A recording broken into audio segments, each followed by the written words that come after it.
और स्वागत है ईएमसी पॉडकास्ट की एक और एडिशन में। आज मेरे साथ हैं डॉक्टर पंकज सोनी, जो कि ईएमसी ग्रुप ऑफ हॉस्पिटल्स के हेड इंटेंसिविस्ट और यहाँ के सारे आईसीयूज के डायरेक्टर्स हैं। डॉक्टर सोनी 175 बेडेड आईसीयूज जो कि पूरे ईएमसी ग्रुप के अंडर आते हैं, उन्हें संभालते हैं। तो आज आइए इनसे जानते हैं कि क्रिटिकल केयर क्या है और क्यों ये एक इतना इम्पोर्टेंट फील्ड बनता जा रहा है मेडिकल साइंस में।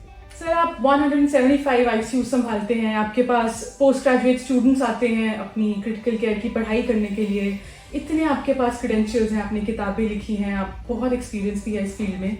तो आप बताइए सर हमें कि क्रिटिकल केयर क्या चीज़ है। ये ना बड़ा सिंपल सवाल है मेरे लिए, लेकिन जो रूटीन पब्लिक है उनके लिए बहुत प्रॉब्लमेटिक चीज़ है। कोई भी बंदा जब क्रिटिकल केयर का नाम सुनता है, आईसीयू का नाम सुनता है, तो सामने वाला बोलता है अच्छा तुम्हारा पेशेंट आईसीयू में है। बिकॉज जो सर्वाइवल है ओवर द लास्ट 20-25 ईयर्स, मेरे को 25 साल हो गए हैं क्रिटिकल केयर में काम करते हुए, तो एडवांसमेंट इतनी हुई है चीज़ों में कि क्रिटिकल केयर आईसीयूज का रूपरेखा और जिस तरीके से वो काम कर रहे हैं लोग और जिस तरीके से प्रोटोकॉल्स बन गए हैं, द सर्वाइवल इसका बहुत ज़्यादा चेंज हो चुका है। पहले आज से 25-30 साल पहले जो भी पेशेंट क्रिटिकल केयर आईसीयू में जाता था, उसका यही होता था कि आखिरी वक्त है, इसको क्रिटिकल केयर में ले जाओ। बट आज का वो टाइम चेंज हो चुका है और इसकी वजह से जो क्रिटिकल केयर है, जैसे फील्ड है, जो एनेस्थेटिस्ट है, मेडिसिन है, पल्मोनोलॉजिस्ट है, ये सब लोग मिल के क्रिटिकल केयर को देखते हैं। मल्टीपल टीम अप्रोच है, it's not a one man show. इसमें आपका जो नीचे जो आपके जूनियर कंसल्टेंट्स से लेकर पोर्टर तक जो पेशेंट्स को शिफ्ट कर रहे हैं, ट्रांसफर कर रहे हैं, एवरीबॉडी इज इक्वली रिस्पॉन्सिबल। ये it is not A one man show. आपने बोला कि आप 175 बेड आईसीयूज के देख रहे हो, it's not possible for me to see even 10 beds without the support of my team. So it's a team job, it's a team work. Sir, अभी आपने आईसीयूज को फिर से मेंशन किया। Now let's come back to that point. ये ICU क्या है और कौन से ऐसे पेशेंट्स हैं जिनको आईसीयू में ले जाना पड़ता है? देखिए, ऐसा है कि आईसीयू का जो फुल फॉर्म है वो है इंटेंसिव केयर यूनिट, राइट। तो होता क्या है कि पेशेंट्स कोई भी फील्ड का हो, कार्डिक, चाहे उसको दिल की प्रॉब्लम हो, किडनीज की प्रॉब्लम हो, उसको कोई इन्फेक्शन हो गई हो, और या उसको कोई लीवर खराब हो गया हो, कुछ चीज़ें उसकी आउट पेशेंट में चलती रहती हैं, जैसे ओपीडी में चलती रहती हैं। उसके बाद अगर वो कंडीशन और डिटोरिएट होती है तो वो पेशेंट के बाकी ऑर्गन भी इन्वॉल्व होने शुरू हो जाते हैं। तो जब सिचुएशन यहाँ तक पहुँचती है कि वो सिचुएशन आउट पेशेंट में या रूम में मैनेज होने लायक नहीं है, तो ऐसे पेशेंट्स को हमें आईसीयू केयर देनी पड़ती है। अब आईसीयू में और रूम में क्या फर्क है, ये लोगों को समझना चाहिए। जब हम आईसीयू में डील कर रहे हैं, किसी पेशेंट को लेके जा रहे हैं, उसकी 24/7 मॉनिटरिंग होती है। वहाँ पर उसको मल्टीपैरा मॉनिटर्स लगे होते हैं।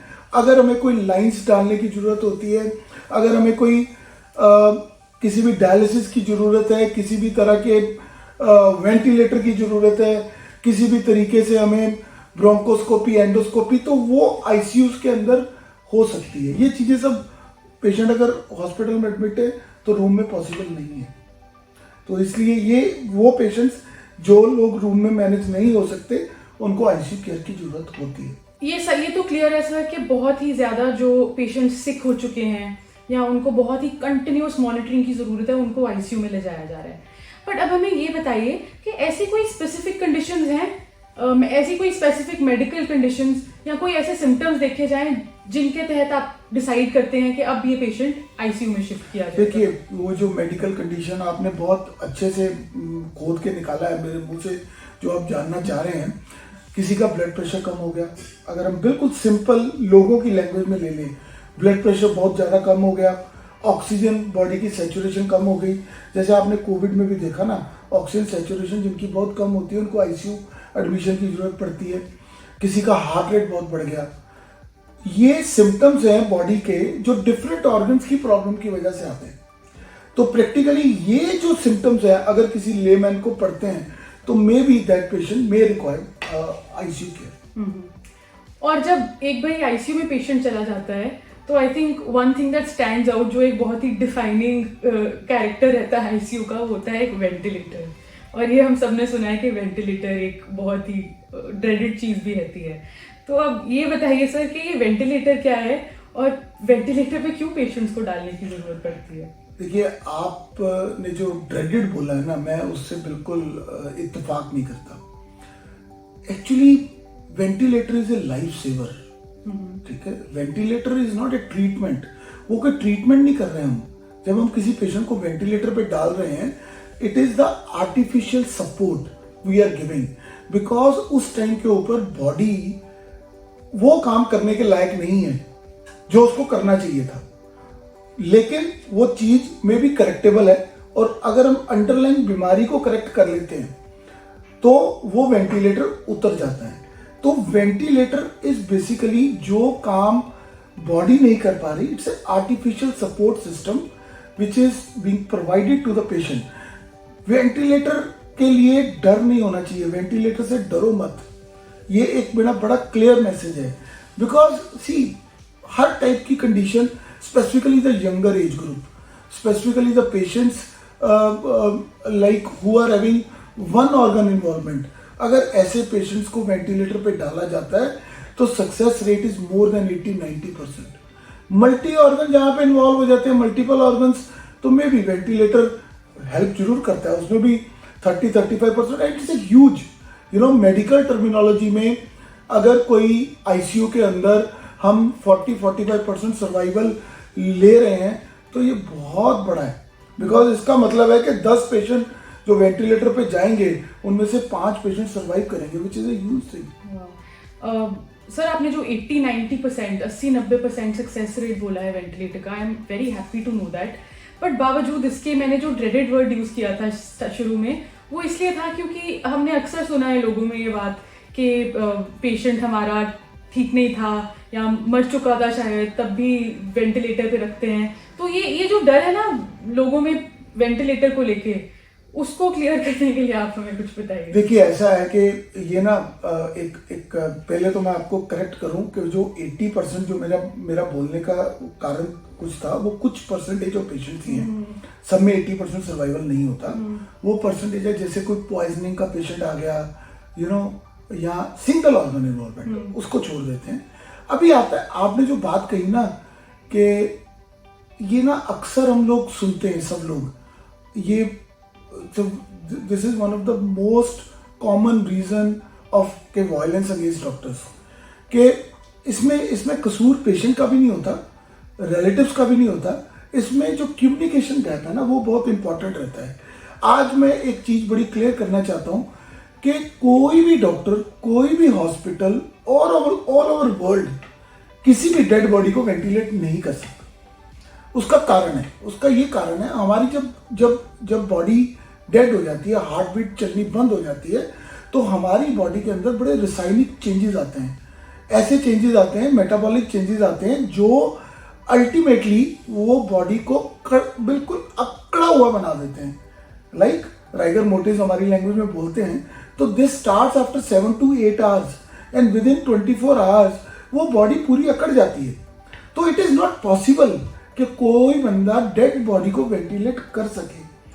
तो ये एक जो नोशन है, लोगों को अपने दिमाग से निकाल देनी चाहिए कि डेड बॉडी वेंटिलेट हो सकती है। प्रॉब्लम क्या रहती है, किसी को हेड इंजरी हुई लेकिन उसका हार्ट चल रहा है।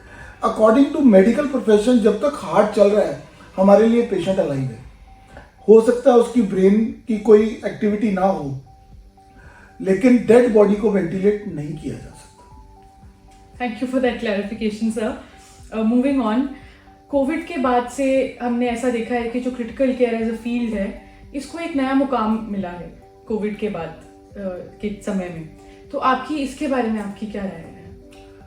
देखिए, एक बहुत बड़ा पेंडेमिक से हम निकल के बाहर आए हैं, और जब हम कोविड के बारे में सोचते हैं तो जितने भी लोग सुन रहे होंगे ना किसी का कोई ना कोई relative had a issue with COVID के patients, because it was a dreaded thing.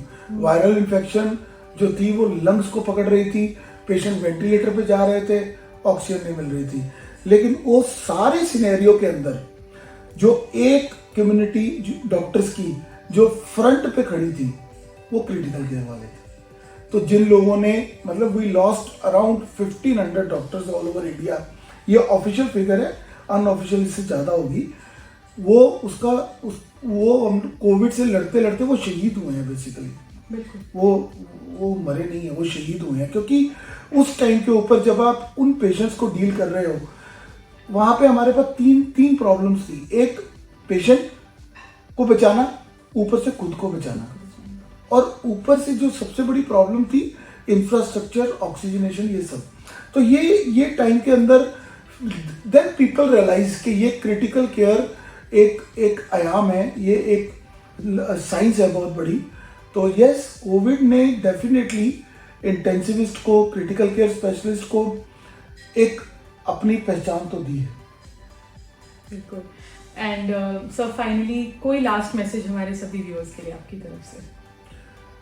देखिए, मैसेज तो कभी खत्म नहीं होते, लेकिन जो इम्पोर्टेंट चीज़ है, जो आज आपने जिन टॉपिक्स को टच किया है उसके बारे में देखिए, ना तो हमें इस चीज़ से डरना चाहिए कि हमारा पेशेंट आईसीयू में जा रहा है। देखिए, जब आप हॉस्पिटल में जाते हैं ना, कोई भी बंदा अगर हॉस्पिटल में जाता है, हमेशा 3 चीज़ों का ध्यान रखना चाहिए। एक, कॉम्पिटेंट डॉक्टर होने चाहिए। एक, second thing is adequate infrastructure होना चाहिए। ठीक है, जब आप ये 2 चीज़ें ही फुलफिल कर लो ना, तो आपके पेशेंट को एक सर्वाइवल बढ़ जाता है। तो हमें पता होना चाहिए कि हमारे आसपास कहाँ पे अच्छी इंटेंसिव केयर यूनिट हो रहा है, कहाँ पे अच्छे इंटेंसिव केयर यूनिट हैं। और डरो मत, वेंटिलेटर से डरने की जरूरत नहीं है। Ventilator is a life saver. Critical care field वहीं पे शुरू होती है जहाँ पर, मैं बोलता हूँ अपने पीजीज को भी बोलता हूँ, where everybody stop thinking we start thinking, you know. So वो एक सच है। हम लोग वहाँ से उठाते हैं पेशेंट को, बिकॉज वो सिनेरियो ही ऐसा रहता है। लेकिन yes, it's a team work, and do not be afraid to go to the ICU, because like God is kind. If the God is kind, the things, जो result है वो अच्छे ही आएंगे। So thank you so much for your time, sir. From now on, I think we will all think of the ICU as a place where you go in and get a new lease of life if you're lucky enough. Sure. Thank you very much. Thank you so much.